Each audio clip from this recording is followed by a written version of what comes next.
I do not think it is a good idea to be quote unquote brave. Please push back on me. I'm not Jewish. Please push back if you think this is wrong. To wear a Star of David when you know there are literally millions of young men who come from countries in which there's genocidal hatred of Jews. Now, for the millionth time, I'm not saying all of these people. Right. I'm not saying a majority of these people. Right.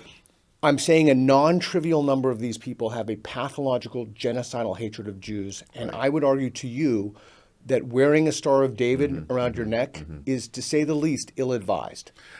I certainly can't disagree with that. Okay. So what is a rational response? Well, look, this is a very vexed question because for a long time I thought, and I have to say after October 7th, I started writing a bunch of articles for Unheard in places.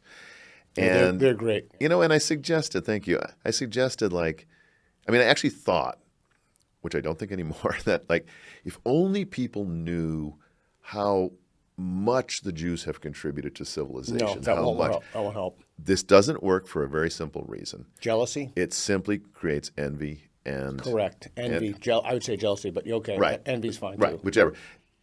And hostility.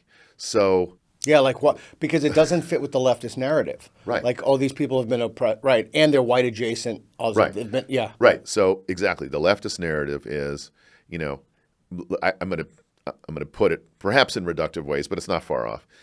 If you succeed on the backs of other people. Correct. The Jews are extremely successful. Therefore, they can't be oppressed. Yeah. Right. And it doesn't fit with our narrative that people who are oppressed can still succeed. All people who are oppressed. And the Jews are like the gold standard for the oppressed. Exactly. So, and also, by the way, we live in a world of victims sweepstakes, right? Correct. Everybody wants to claim victimization.